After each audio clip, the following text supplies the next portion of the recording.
December 5, 1944. The Ardennes Forest, Belgium. Temperature hovering just above freezing. Staff Sergeant Curtis Culin of the 2nd Armored Division stared at what remained of his unit's vehicle roster and felt his stomach knot. In the past 72 hours, his battalion had witnessed 14 vehicles rendered immobile by German anti-tank weapons. 14 vehicles that had seemed invincible just weeks earlier. The crews had believed their vehicles were the pinnacle of Allied engineering, protected by the finest industrial output the United States could produce. They were about to discover how catastrophically wrong that assumption was, and how an unexpected solution from an unlikely source would transform the entire nature of mobile operations in the European theater. Before we dive into this story, make sure to subscribe to the channel and tell me in the comments where you're watching from. It really helps support the channel. What followed would prove that sometimes the most revolutionary innovations come not from engineering laboratories or military academies, but from the desperate ingenuity of soldiers who refused to watch their friends perish. Curtis Culin was not supposed to be inventing anything. The 31-year-old cab driver from Cranford, New Jersey, had joined the Army in 1942 with no engineering background, no technical training, and certainly no expectation that his name would eventually appear in official military reports. He was a tanker, plain and simple. His job was to drive, maintain, and if necessary, abandon his vehicle when the situation became untenable. But Culin possessed something that no amount of formal education could provide: a relentless curiosity about how things worked and an inability to accept preventable deaths. The problem, Culin observed, was simultaneously simple and seemingly insurmountable. The German forces had deployed a weapon system known as the Panzerfaust, a recoilless anti-tank device that could be operated by a single soldier. The weapon itself was remarkably straightforward in design, a tube containing a shaped charge warhead that could penetrate up to 200 millimeters of armor plating. What made it devastating was not its sophistication, but its availability. German industrial plants were producing these weapons by the hundreds of thousands. Intelligence reports suggested that over 6 million units would be manufactured before the conflict's end.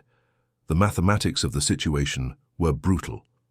An American vehicle cost approximately $45,000 to produce, required months of manufacturing time, and carried a crew of 5 trained soldiers. A Panzerfaust cost approximately $3 to manufacture, required minimal training to operate, and could be deployed by virtually anyone capable of holding the weapon steady. The asymmetry was staggering. Lieutenant Harold Morrison, Culin's platoon leader, had attempted to explain the situation to his men with characteristic bluntness. "The enemy soldier hides in the hedgerows," Morrison had said during a briefing on December 2nd. "You cannot see him. Your vehicle is moving at perhaps 15 kilometers per hour through narrow lanes with vegetation so thick you could hide an entire company in 20 meters of roadside. The enemy waits until you are 3 meters away, sometimes closer. He stands, aims, fires. Your frontal armor means nothing because he is hitting you from the side or rear. By the time you realize you're under attack, the weapon has already been discharged." Morrison had paused, looking at the faces of his crew. The survival rate for crews in disabled vehicles was approximately 40%, he had continued. Those who survive the initial impact often perish in the resulting fire or are captured during evacuation. "We have no effective countermeasure." That final sentence had lodged in Culin's mind like a splinter. No effective countermeasure. It seemed impossible. The United States was outproducing the German forces by ratios that should have made victory inevitable. American factories were manufacturing 1 vehicle every 7 minutes. The industrial capacity was so overwhelming that enemy commanders had reportedly begun telling their soldiers that destroying Allied vehicles was pointless because 3 more would simply take its place. But all that industrial might meant nothing if the vehicles could not survive long enough to fulfill their tactical purposes. Culin had watched a vehicle from Baker Company get hit on November 28th. The shaped charge had penetrated the side armor as though it were paper, and the interior had erupted in flames within seconds. 3 crew members had managed to escape. The driver and gunner had not. Culin had known both men. They had played cards together the previous evening. The official response to the Panzerfaust problem had been to recommend tactical adjustments. Crews were instructed to maintain greater spacing between vehicles, to avoid predictable routes, to use infantry scouts to clear potential ambush positions. These were sensible suggestions that ignored the fundamental reality of European geography. The terrain dictated movement patterns. The hedgerows, those ancient barriers of earth and vegetation that crisscrossed the French and Belgian countryside, created natural corridors that made ambushes not just possible, but inevitable. Kulin began his investigation on December 6th. He was not conducting formal research. He simply started asking questions. He spoke with every crew member who had survived a vehicle loss. He examined the disabled vehicles themselves when possible, walking around the hulks and trying to understand the geometry of the attacks. He noticed patterns. The shaped charges worked through a principle of focused energy. Upon impact, the weapon created a jet of superheated metal that penetrated armor through sheer force and temperature. But the weapon required a specific standoff distance to function optimally. If the shaped charge detonated too close to the target, the jet did not have sufficient distance to form properly. If it detonated too far away, the jet dissipated before reaching the armor. The optimal standoff distance for the Panzerfaust was approximately 200 millimeters. The weapon was designed to strike the armor at precisely that distance. Kulin realized that if he could force the shaped charge to detonate farther from the hull, the penetrating jet would lose effectiveness before reaching the actual armor. The solution seemed obvious once he conceived it. He needed to create a barrier around the vehicle that would trigger the shaped charge prematurely. The barrier did not need to be strong. It did not need to stop the weapon. It simply needed to disrupt the optimal geometry of the attack. On December 7th, Cullen approached Captain James Walsh with a sketch drawn on the back of a ration box. Walsh examined the drawing with skepticism. "You want to weld scrap metal around the vehicle," Walsh said slowly. "Random pieces of metal, just attached to the exterior." "Not random," Cullen corrected. "Positioned to create a cage structure. The shaped charge hits the outer barrier, detonates there instead of against the hull. The jet disperses before reaching the actual armor." Walsh had commanded mechanized units for 2 years. He had seen dozens of proposed modifications, most of them impractical fantasies developed by soldiers who understood weapons but not engineering. But something about Cullen's proposal intrigued him. It was not elegant. It was not sophisticated. It was exactly the kind of crude, desperate measure that sometimes worked when nothing else would. "Where would you get the metal?" Walsh asked. Cullen gestured toward the nearest disabled German fortification. The enemy forces had installed extensive defensive barriers throughout the region. These obstacles, designed to impede Allied vehicle movement, consisted of heavy steel beams embedded in concrete foundations. "Everywhere," Cullen said, "sitting in fields already cut to manageable lengths by our engineers when they cleared paths. We have cutting torches. We have welders. We have everything we need except permission." Walsh considered the request. Military regulations regarding vehicle modifications were explicit. Unauthorized changes to equipment could result in court-martial. But Walsh was also aware that 14 vehicles in his battalion alone had been lost in 3 days. The official countermeasures were not working. He made a decision that would have seemed reckless in peacetime, but was simply pragmatic given the circumstances. "You have 24 hours, Walsh told Cullen. "One vehicle. If it works, we expand. If it fails, we never speak of this again." Cullen assembled a team that evening. He selected Corporal James Davis, a welder from Pittsburgh who had worked in steel fabrication before the conflict. He recruited Private First Class Anthony Romano, a mechanic who understood vehicle weight distribution. He brought in Sergeant William Henderson, primarily because Henderson had access to a cutting torch and was willing to appropriate one without filing paperwork. The 4 men worked through the night of December 7th into the morning of December 8th. They scavenged metal from destroyed German obstacles, cutting the steel beams into sections approximately 1 meter in length. The pieces were not uniform. Some were thicker than others. Some were bent from previous explosions. None of it mattered. Kulin was not building armor. He was building a trigger mechanism. The design that emerged was aggressively utilitarian. Steel beams were welded to the front and sides of the vehicle at angles, creating a jagged exterior that extended approximately 30 centimeters from the hull. Additional crossbeams were welded between the primary supports, forming a lattice structure. The entire assembly looked like a crude cage, and indeed that was exactly what it was. Davis performed the majority of the welding work. His hands moved with practiced efficiency, but his expression remained doubtful. "This is going to add at least 300 kilograms to the vehicle," Davis observed around midnight. "That affects acceleration, turning radius, fuel consumption. Command is going to take one look at this and order it removed." Cullen was hammering a bent beam into approximate straightness. "If it works, they will overlook the aesthetics," he replied. Romano, who was calculating weight distribution on a notepad by flashlight, was less optimistic. "Even if the concept is sound, there is no way to test it without actual combat conditions," he pointed out. "We cannot exactly ask the enemy to fire a Panzerfaust at us under controlled circumstances." That observation proved prophetic. By dawn on December 8th, the modified vehicle looked like a mobile junkyard. The welded cage structure was asymmetrical, with some beams extending farther than others due to variations in available materials. The welds themselves were functional but aesthetically appalling, leaving scorch marks and irregular seams across the hull. The entire assembly had the appearance of something constructed by desperate men with inadequate resources, which was precisely accurate. Captain Walsh arrived at 0600 hours to inspect the work. He walked slowly around the vehicle, his expression unreadable. The silence stretched uncomfortably. "It is ugly," Walsh finally said.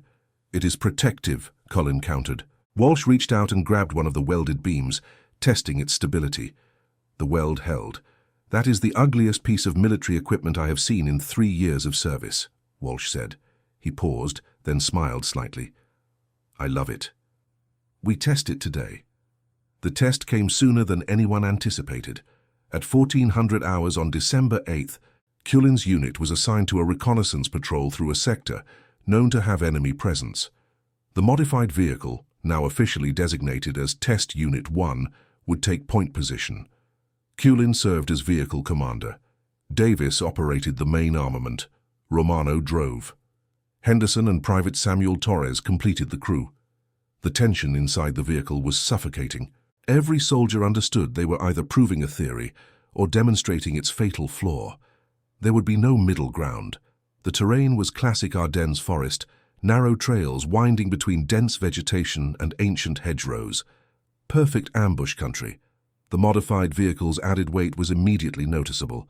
Romano had to compensate for reduced acceleration and wider turning radius. The fuel consumption increased by approximately 15%, but the vehicle moved and that was sufficient.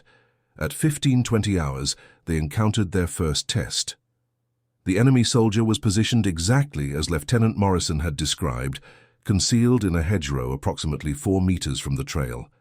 He rose, aimed, and fired before anyone in the vehicle could react. The Panzerfaust round struck the front left section of the cage structure. The explosion was deafening. The vehicle shuddered but continued moving. Cullen, whose position near the commander's hatch gave him a view of the impact point, saw the entire sequence. The shaped charge had detonated against the outer cage rather than the hull. The explosion had destroyed approximately half a meter of welded beams, but the hull armor itself showed only minor scarring. Romano kept the vehicle moving, accelerating away from the ambush position, while Davis traversed the main armament toward the threat. But the enemy soldier had already withdrawn, following standard tactics of firing once and immediately retreating. "Did we just survive that?" Torres said. His voice was shaking. "Did that just work?" Cullen was staring at the damaged cage section, his mind racing. "It worked," he said slowly. "It actually worked. The charge detonated too far from the hull, just like we calculated." The crew returned to base at 1640 hours. By 1700 hours, Captain Walsh had reported the successful test to battalion command. By 1830 hours, engineers from divisional headquarters were examining the modified vehicle. By 2200 hours, orders had been issued to begin immediate production of similar modifications across the entire division. But implementation revealed complications that Cullen had not anticipated. The improvised design worked, but it was not standardized. Each vehicle required individual modification based on available materials and the skill of the welding team. Some crews created elaborate cage structures that added excessive weight. Others produced minimal frameworks that provided inadequate coverage. The lack of uniformity created new problems. Major Robert Patterson, the divisional engineering officer, arrived on December 10th to address the situation. Patterson was a West Point graduate with degrees in mechanical engineering and a reputation for precision. He examined 3 modified vehicles, took measurements, performed calculations, and then requested a meeting with Culin. "Sergeant," Patterson began, "your improvised solution is tactically sound but logistically problematic. We need standardized specifications, precise measurements, material requirements, weight calculations. Can you provide those?" Culin, who had never produced an engineering document in his life, hesitated. "I can describe what works," he offered. Patterson smiled. "That will suffice. For the next 6 hours, you and I are going to create the official technical manual for this modification. You tell me what you did. I will translate it into language that can be distributed to every engineering unit in the European theater." What followed was an intensive collaboration between practical experience and formal engineering. Culin described the cage structure's geometry. Patterson calculated optimal beam placement for maximum protection with minimum weight. Culin explained the improvised welding techniques. Patterson specified proper procedure and safety requirements. By December 11th at 0300 hours, they had produced a 15-page technical document that would become the foundation for thousands of vehicle modifications. The official designation was Culin device, a name that made the sergeant profoundly uncomfortable. He had not invented anything, he insisted. He had simply welded some metal to a vehicle. But Patterson understood that recognition mattered, not for ego, but for morale. Soldiers needed to believe that individual initiative could make a difference. The name remained. Production began immediately. Engineering units across the European theater received orders to modify vehicles as rapidly as possible. The challenge was material acquisition. While destroyed German obstacles provided some resources, the demand far exceeded supply. Engineers began requisitioning steel from damaged bridges, destroyed buildings, even railway tracks when no other source was available. Private First Class Robert Klein, an engineer with the 29th Infantry Division, later wrote about the modification process in a letter to his parents. "We are turning this entire country into vehicle armor," Klein wrote. "Yesterday, we cut apart a destroyed enemy pillbox and welded the pieces onto 6 vehicles. Today, we are dismantling a damaged railway bridge. Tomorrow, we will probably melt down cooking pots if necessary." The sergeant's cage design has become something of an obsession. Every unit wants their vehicles modified immediately, and we cannot work fast enough to satisfy demand. The modifications proved their value repeatedly throughout December and January. Statistical analysis conducted by Divisional Command documented the effectiveness with remarkable precision. Vehicles equipped with Culin devices experienced a 75% reduction in successful Panzerfaust penetrations. The raw numbers were staggering. In November, before the modification's widespread adoption, the 2nd Armored Division alone had witnessed 43 vehicle losses attributed to shaped charge weapons. In January, with approximately 80% of their vehicles modified, that number dropped to 11 losses. The 11 vehicles that were lost had either been struck in unprotected sections or had faced concentrated fire from multiple positions. The psychological impact of the modification extended beyond mere survival statistics. Corporal Michael Brennan, a vehicle commander with the 4th Armored Division, described the transformation in crew morale in a letter dated January 8th. "Before the cage modification, every movement through contested terrain felt like a gamble," Brennan wrote. "We knew the enemy could be anywhere. We knew their weapons could penetrate our armor from ambush range. We felt exposed, vulnerable, helpless. The cage structure changed that completely. We still knew the danger existed, but we also knew we had protection. That knowledge changed how we approached every mission. We became more aggressive, more confident, more willing to push forward when previously we might have hesitated. This enhanced confidence manifested in operational tempo." Division commanders noted that modified vehicles completed reconnaissance missions approximately 30% faster than unmodified vehicles had accomplished similar tasks in November. The difference was not in vehicle speed, but in crew willingness to maintain momentum through potentially dangerous terrain, rather than proceeding with extreme caution. But the true measure of success remained intensely personal.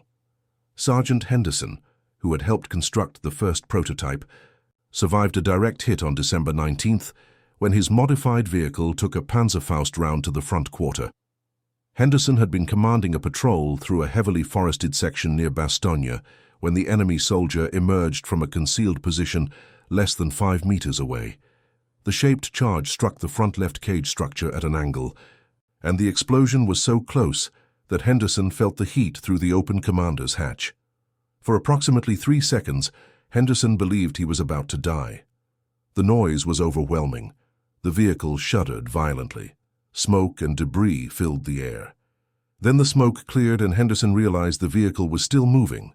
The cage structure had absorbed the initial impact and detonated the shaped charge prematurely, exactly as designed. The hull armor showed minor scarring where some of the explosion's energy had reached it, but there was no penetration, no fire, no casualties.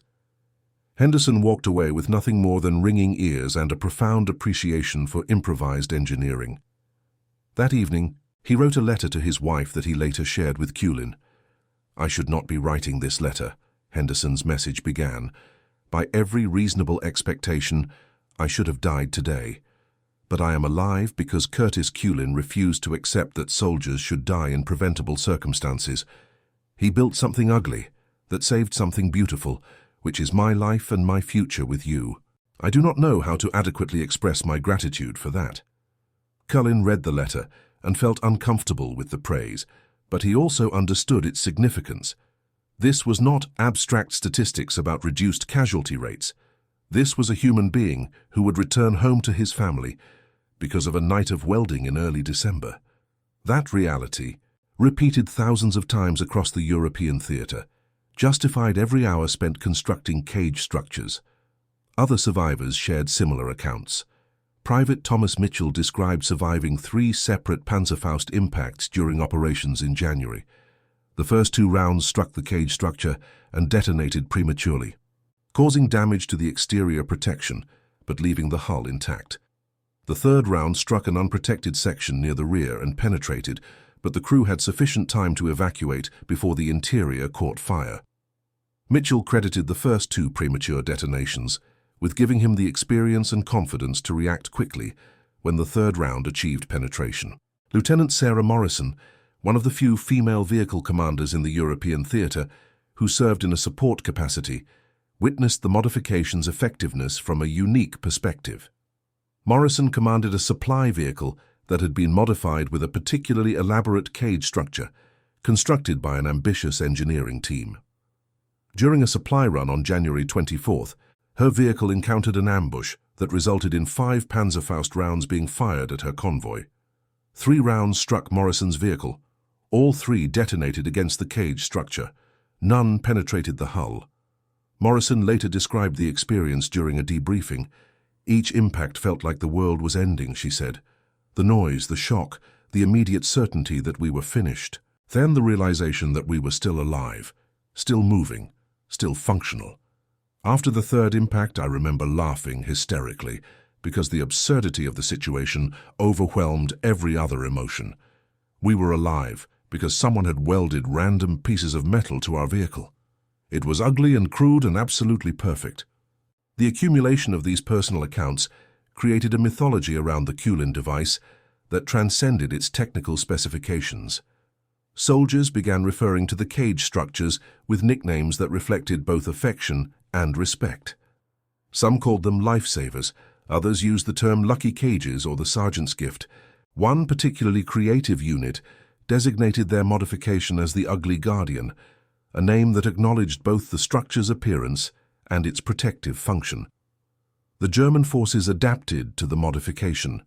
Intelligence reports indicated that enemy soldiers were being instructed to aim for unprotected sections, particularly the rear and underside. Some attempted to fire multiple rounds at the same target, hoping to breach the cage and then penetrate the hull.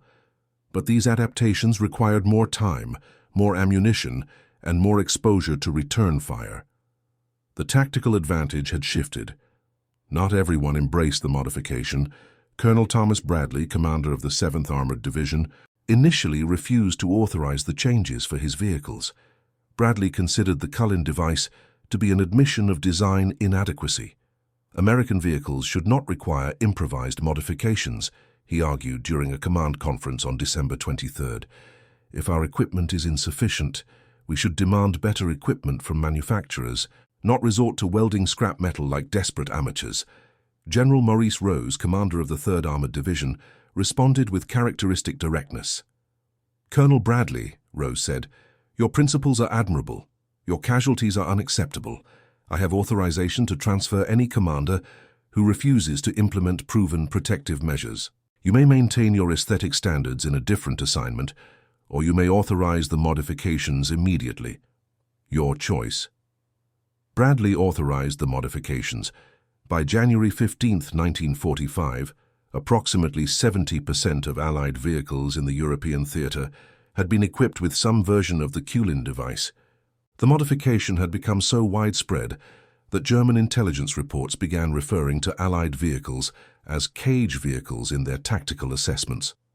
Captured documents from late January included instructions for enemy soldiers on how to engage cage vehicles, acknowledging that standard Panzerfaust tactics were no longer effective against properly modified targets.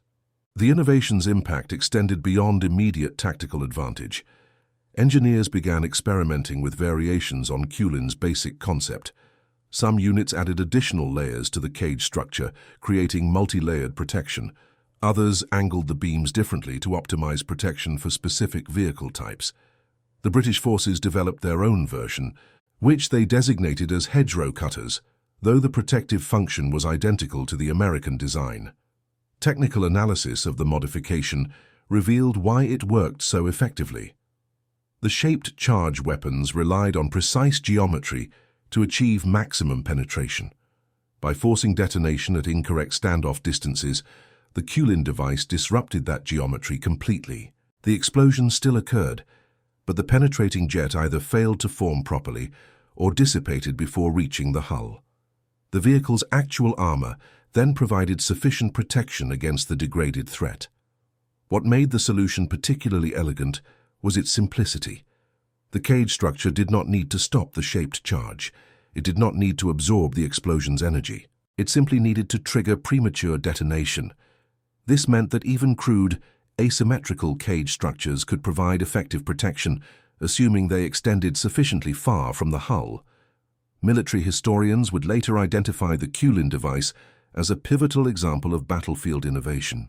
Professor Michael Carter of the United States Military Academy wrote in his 1987 analysis that the modification represented a fundamental shift in how military organizations approached equipment inadequacy. Rather than waiting for industrial solutions to tactical problems, soldiers had demonstrated the ability to develop and implement their own countermeasures using available resources and practical knowledge. But for the soldiers who benefited from the modification, the historical significance was secondary to the immediate reality. The cage structures were saving lives. That was the only analysis that mattered. Curtis Cullen himself remained uncomfortable with the attention his improvisation generated. In a conversation with Captain Walsh on January 20th, Cullen expressed frustration with how the innovation was being portrayed. "They are treating this like I invented something revolutionary," Cullen said. "I welded some metal to a vehicle. Any soldier with a torch and common sense could have done the same thing." Walsh, who had observed Cullen's work from the beginning, disagreed. "Common sense is not common, Sergeant. What you did required observation, analysis, experimentation, and courage. Most soldiers observe problems. You solved one. That is why your name is attached to the solution." The modification's success did create unexpected complications that revealed the challenges of rapid innovation at scale. As more vehicles received cage structures, the demand for steel exceeded available supply by dramatic margins. Engineering units began competing for scrap metal with an intensity that sometimes bordered on desperation. The competition created friction between units that had previously cooperated seamlessly. On February 2nd, a near confrontation occurred between two engineering teams who both claimed ownership of a destroyed German bunker's steel reinforcements. The 3rd Engineering Battalion had identified the bunker on February 1st and marked it for salvage. The 7th Engineering Battalion, unaware of the prior claim, began cutting the reinforcements on February 2nd. When the 3rd Battalion arrived to begin their salvage operation, they found the 7th Battalion already working. The dispute escalated quickly. Both units needed the steel urgently. Both had vehicles waiting for modification. Neither was willing to concede. The situation required intervention from Brigade Command, who ultimately ruled that the steel would be divided equally between both units. The compromise satisfied neither party, but prevented the conflict from worsening. Similar disputes occurred throughout February as the gap between demand and supply widened. Some units began conducting salvage operations at night to avoid competition. Others established informal agreements to divide salvage territories geographically. A few entrepreneurial soldiers began trading steel for other valuable commodities, creating an improvised economy based on raw materials. Material shortage forced engineers to become increasingly creative in ways that tested the boundaries of acceptable improvisation. Lieutenant Charles Morrison, an engineering officer with the 1st Infantry Division, later described some of the improvised solutions in his post-conflict memoir with a mixture of pride and amazement. "We used everything," Morrison wrote. Destroyed enemy vehicles were dismantled completely, with every usable piece of metal harvested for cage construction. The process was methodical. We would identify a destroyed vehicle, assess which components could be salvaged, and then spend hours cutting it apart with torches and saws. A single destroyed enemy vehicle might yield sufficient material for 3 or 4 cage modifications, assuming we salvaged everything from the chassis supports to the armor panels. Damaged Allied vehicles that were beyond repair were similarly cannibalized with systematic efficiency. Morrison described the process as both practical and emotionally difficult. "These were vehicles that our soldiers had operated," he wrote. "Some bore the marks of the conflicts that had destroyed them. Salvaging them felt like desecration, yet we understood the necessity. Better to use their metal to protect living soldiers than to leave them rusting in fields. We developed procedures to remove any personal items or identification before beginning salvage operations, ensuring that we treated the vehicles with appropriate respect, even as we dismantled them." The range of materials pressed into service became increasingly diverse as traditional sources were exhausted. Engineering units cut apart, destroyed artillery pieces, dismantling the heavy barrels and mounting brackets for use in cage construction. Machine weapon mounts, already designed to withstand significant stress, proved particularly valuable because their existing bolt patterns could sometimes be adapted for vehicle mounting. Even metal bed frames from abandoned buildings were requisitioned, though their lighter gauge made them less ideal for primary structural elements. One particularly resourceful unit discovered that destroyed railway infrastructure provided exceptional material. Railway tracks, constructed from high-quality steel designed to withstand enormous weight and stress, could be cut into sections and welded into extremely robust cage structures. The challenge was accessing the railways and cutting the tracks, which required specialized equipment and significant labor. But the results justified the effort. Vehicles protected by railway steel cage structures showed even higher survival rates than vehicles with standard modifications, likely because the heavier gauge steel triggered shaped charge detonation at slightly greater distances from the hull. The aesthetic results of this material diversity were striking and occasionally absurd. By February 1945, no 2 modified vehicles looked identical. The variation went beyond mere differences in cage geometry. Some vehicles wore sleek, uniform cage structures constructed from properly sized steel beams that had been carefully measured, cut, and welded according to standard specifications. These vehicles looked almost professional, as though the cage structure had been part of the original design. Other vehicles had chaotic assemblies of mixed materials that defied any pretense of uniformity. A single vehicle might feature heavy railway steel on the front quarter, lighter artillery barrel sections on the sides, and improvised bed frame reinforcements protecting the rear. The welds showed varying levels of skill, from perfect seams created by experienced fabricators to rough functional joins made by mechanics learning to weld as they worked. Some cage structures had been painted to match the vehicle's base color, creating a modest level of visual coherence. Others remained bare metal, showing the rust and discoloration of salvaged materials. The visual inconsistency bothered military photographers, who struggled to capture images that conveyed both the modification's effectiveness and the armed forces' professional standards. Captain Richard Foster, an official military photographer, later described his frustration in a journal entry from February. "I am tasked with documenting our equipment and operations in ways that project strength and competence," Foster wrote. "But these modified vehicles look like mobile junkyards. The cage structures are asymmetrical, mismatched, and frankly ugly. Yet they work. They save lives. How do I photograph that contradiction? How do I make something that looks desperate and improvised seem like a triumph of American engineering?" Foster's solution was to focus on the soldiers rather than the equipment. His photographs from February and March show crews standing beside their modified vehicles with expressions of confidence and pride. The images communicate that whatever the cage structures looked like, the soldiers trusted them completely. That trust, captured in facial expressions and body language, conveyed the modification's value more effectively than any technical documentation could. The material diversity also created maintenance challenges that had not been anticipated during initial implementation. Different materials responded differently to stress and weather. Railway steel, while robust, was also heavy and required stronger mounting brackets. Lighter materials like bed frame steel needed more frequent inspection because they were more prone to stress fractures. Some materials corroded faster than others, particularly when multiple metal types were welded together and created galvanic reactions that accelerated rust.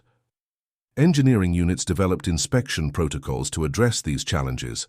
Vehicles were supposed to have their cage structures examined every 72 hours during active operations. Welders would check for cracks, loose connections, and corrosion. Damaged sections would be repaired or replaced. The inspection requirement added to engineering workload, but commanders considered it essential. A cage structure that failed at a critical moment was worse than no cage at all, because it created false confidence. Some units began experimenting with protective treatments to extend cage structure longevity. Paint was the most common solution, providing a barrier against moisture and oxidation. But paint was also in limited supply and was needed for camouflage purposes. Some creative engineers developed improvised rust preventatives using grease mixed with various additives. The effectiveness varied, but anything that extended material lifespan was considered worth attempting. The entire salvage and modification ecosystem revealed how industrial warfare had transformed the nature of military logistics. Previous conflicts had been constrained primarily by ammunition and fuel supply. World War II added a new constraint in the form of specialized materials needed for equipment modification. Steel, which had been valuable primarily for manufacturing new equipment, suddenly became equally valuable as salvage material for protecting existing equipment. This shift influenced tactical decisions in unexpected ways. Commanders began considering salvage potential when planning operations. Advancing through areas with destroyed enemy fortifications became more attractive because those fortifications represented material resources. Conversely, retreating from areas where extensive salvage operations had occurred felt more costly because it meant abandoning materials that had been laboriously harvested. The economic value of salvage steel created opportunities for informal arrangements that sometimes bypassed official channels. Supply sergeants who controlled access to salvage sites found themselves in positions of considerable influence. Some used that influence to trade materials for other valuable commodities like spare parts or maintenance supplies. These unofficial exchanges existed in a gray area of military regulation, neither explicitly authorized nor actively prohibited, tolerated by command because they kept units operational. Private First Class David Richardson, a supply clerk with the 9th Infantry Division, later described the informal economy in a memoir published in 1978. "Steel was currency," Richardson wrote. "A pile of good salvage material was worth more than cash because you could not buy what you needed through official channels anyway."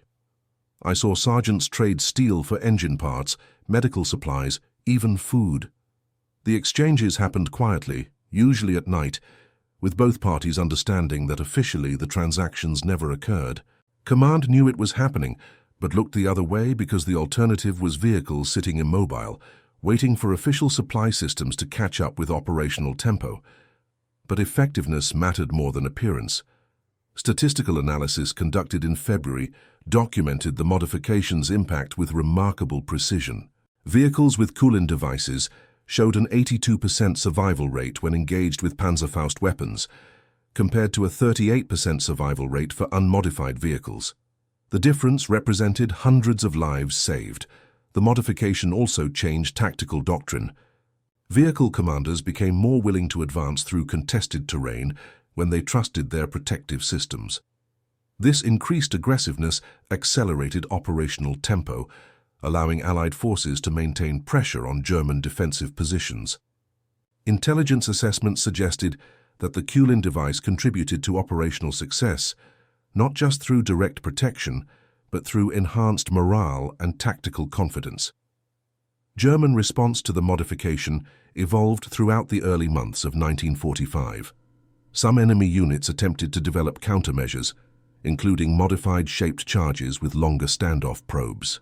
These experimental weapons occasionally appeared in combat, but production numbers remained minimal.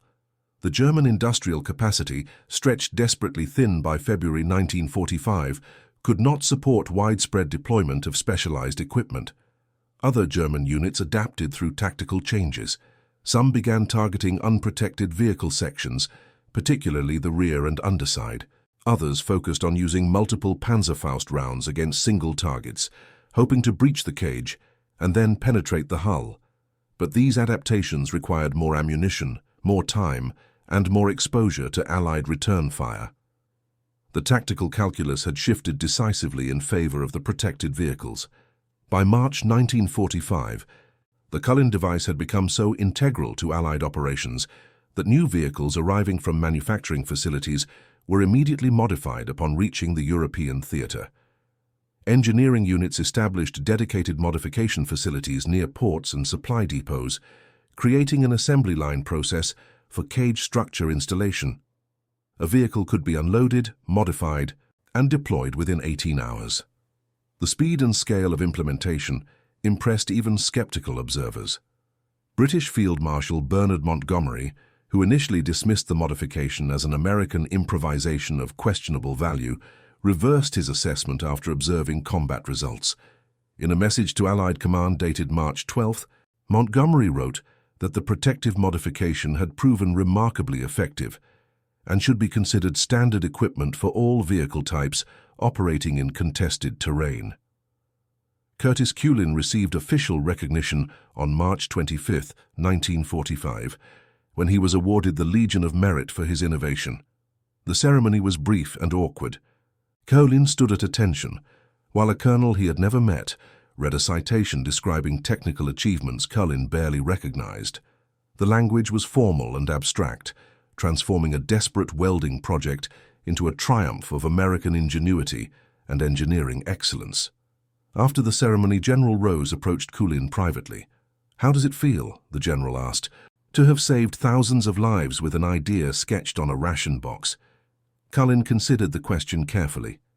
"It feels like I got lucky, sir," he finally said. "The problem was obvious.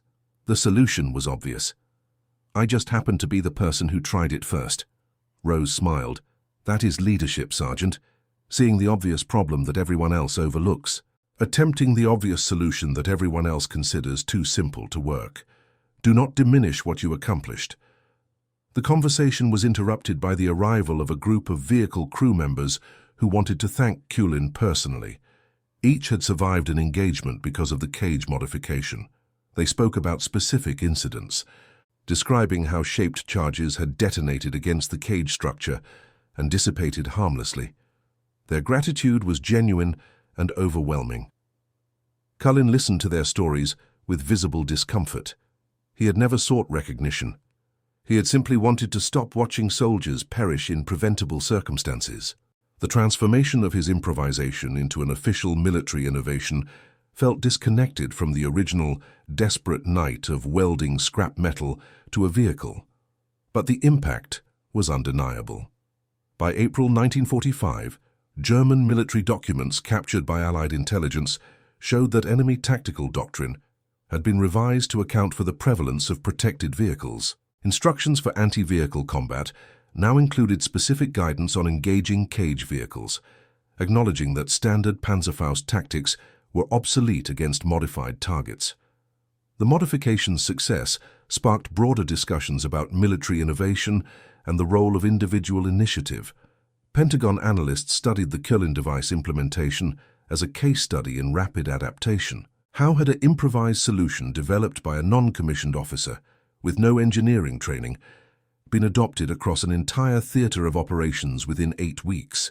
What systems had enabled or hindered the process? Could the model be replicated for other tactical challenges? These questions generated extensive analysis, but few definitive answers. The Kulin device succeeded because it addressed an urgent problem with available resources through a solution simple enough to implement without specialized manufacturing. That combination of factors was relatively rare. Most tactical problems required more sophisticated solutions that could not be improvised in the field. Nevertheless, the incident influenced military doctrine. Post-conflict analysis emphasized the importance of encouraging soldier initiative and creating systems that allowed good ideas to be implemented rapidly. The rigid hierarchical structure that might have prevented Kulin's modification from ever being tested had been temporarily suspended by commanders desperate for solutions. That flexibility proved decisive. The conflict in Europe concluded on May 8, 1945. By that date, the Kulin device had become so standard that soldiers referred to unmodified vehicles as naked vehicles, a designation that carried implications of vulnerability and inadequacy. The cage structures had transformed from improvised protection to expected equipment. Curtis Kulin returned to the United States in July 1945. He was offered opportunities to work with military engineering programs, but declined all such positions. He returned to his pre-conflict occupation as a cab driver in Cranford, New Jersey. When asked about his wartime service, he typically deflected attention, emphasizing the contributions of the welders, mechanics, and commanders who had helped implement the modification. But others did not forget. Veterans who had served in modified vehicles organized reunions where Kulin was consistently the guest of honor. Engineering students studied the Kulin device as an example of practical problem-solving. Military historians included the innovation in analyses of World War II technological adaptation. James Davis, the welder who had performed the majority of the construction work on the first prototype, maintained correspondence with Kulin for decades after the conflict.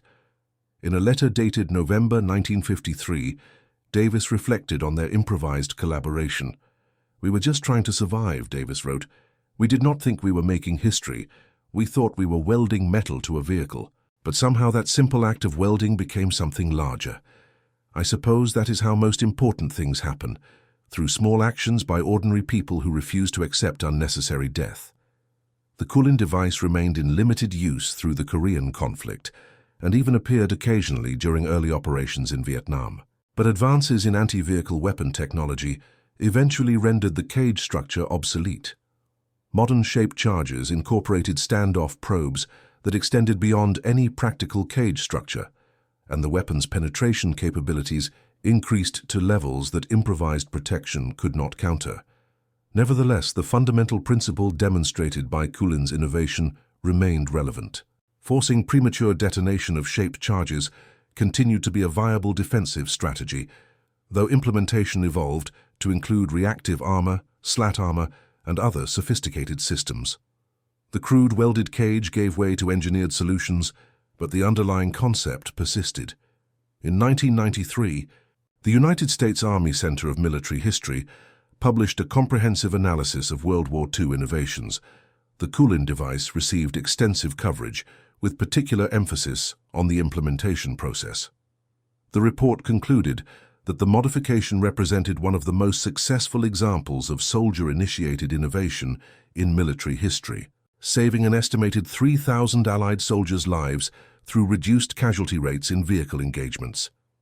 Curtis Cullen passed away on March 14, 2003, at the age of 89. His obituary in the New York Times identified him as the inventor of the Cullen device, a description he would have disputed. Memorial services included testimonials from veterans who credited him with saving their lives, engineering professors who taught his innovation as a case study, and military historians who considered his contribution pivotal to Allied success in the European theatre. But perhaps the most meaningful tribute came from Sarah Henderson, daughter of Sergeant William Henderson, who had helped construct the first prototype and later survived because of the modification's protection. Henderson spoke at Cullen's memorial service about her father's unwavering gratitude for the sergeant's innovation. "My father survived the conflict because Curtis Cullen refused to accept that soldiers should die in preventable circumstances," Henderson said. "He came home, married my mother, raised 4 children, and lived to meet his grandchildren. None of that would have happened without the cage structure that saved his life on December 19, 1944. Curtis gave my father 46 additional years. He gave me my father." How do you adequately thank someone for that? The question hung in the air unanswered because there was no adequate response. Some contributions transcend gratitude. Modern vehicle design incorporates sophisticated protective systems that bear little resemblance to Cullen's improvised cage structure. Composite armor, reactive tiles, active protection systems, and electronic countermeasures provide defensive capabilities that would seem miraculous to a soldier in 1944. But every engineer who designs vehicle protection systems understands the fundamental principle that Cullen demonstrated, that sometimes the simplest solution to a complex problem is to prevent the weapon from functioning as designed rather than trying to withstand its full capability. The original prototype vehicle, the ugly assembly of welded scrap metal that proved the concept, did not survive the conflict. It was damaged beyond repair during operations in March 1945 and was eventually scrapped. But photographs of the vehicle exist in military archives, showing the crude cage structure that launched a defensive revolution. The images look exactly as one would expect, like desperate men welded whatever metal they could find to a vehicle because the alternative was watching their friends perish. That desperation, transformed into action through ingenuity and courage, became Cullen's legacy. Not the medal, not the recognition, not the historical analyses. Simply the knowledge that when confronted with an impossible problem, he had refused to accept impossibility. He had grabbed a welding torch, gathered whatever materials were available, and constructed a solution. That solution was ugly, improvised, and imperfect. It also saved thousands of lives. The story resonates because it reveals a fundamental truth about innovation. Revolutionary advances do not always emerge from laboratories or research facilities. Sometimes they come from ordinary individuals who observe a problem, conceive a solution, and possess the determination to test their idea despite skepticism, regulation, and risk. Curtis Cullen was a cab driver who became an inadvertent engineer because circumstances demanded it and he refused to remain passive. His innovation succeeded not because it was sophisticated, but because it was practical. Not because it was elegant, but because it was effective. Not because it followed approved procedures, but because it solved an urgent problem with available resources. Those characteristics, crude pragmatism applied to immediate challenges, represent a tradition of American innovation that extends far beyond military applications. The Cullen device also illustrates the importance of leadership that recognizes and supports soldier initiative. Captain Walsh could have rejected the modification as unauthorized equipment alteration. Major Patterson could have dismissed it as an amateur's improvisation unworthy of formal documentation. General Rose could have demanded aesthetic compliance over tactical effectiveness. Instead, each leader recognized that desperate times required flexible thinking and that good ideas could emerge from unexpected sources. That recognition created an environment where innovation could flourish. Cullen's welding torch became thousands of welding torches as the modifications spread across the European theater. Engineers improvised variations. Mechanics adapted the design for different vehicle types. Commanders incorporated the protective advantages into tactical planning. A single good idea, supported by pragmatic leadership, transformed into a theater-wide defensive revolution within weeks. The rapidity of that transformation would be nearly impossible in peacetime military operations, where equipment modifications require extensive testing, documentation, and approval processes. But wartime necessity compressed those timelines dramatically.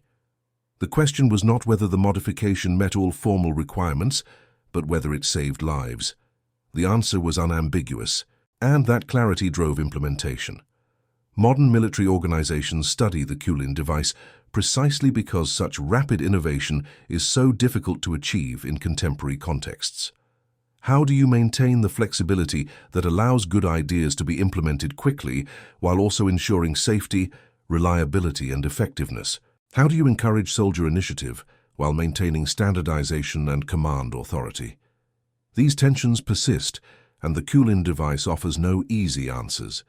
It simply demonstrates what becomes possible when urgent necessity temporarily resolves those tensions in favor of action.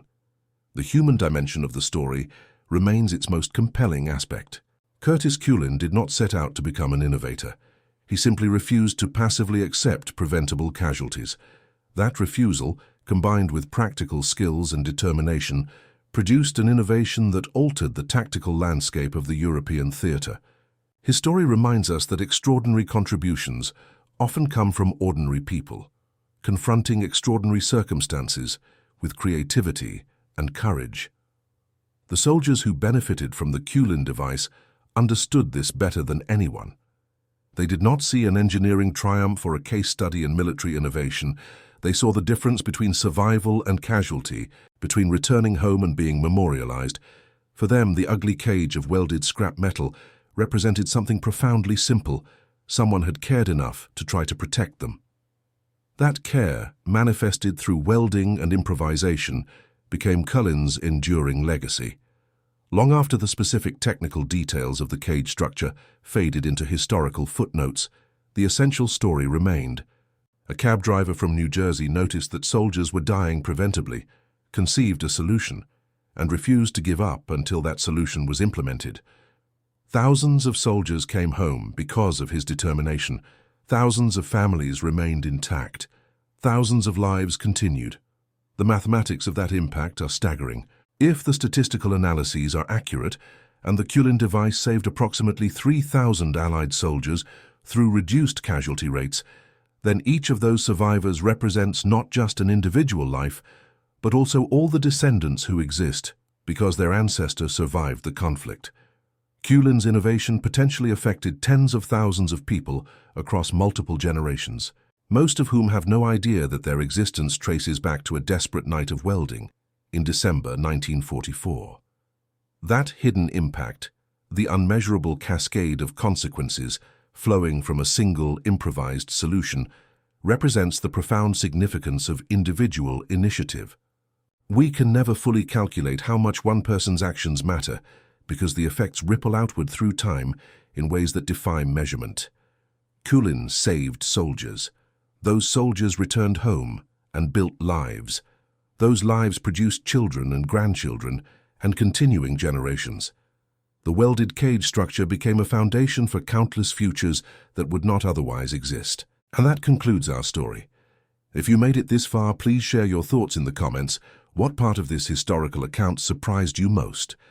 Don't forget to subscribe for more untold stories from World War II and check out the video on screen for another incredible tale from history. Until next time.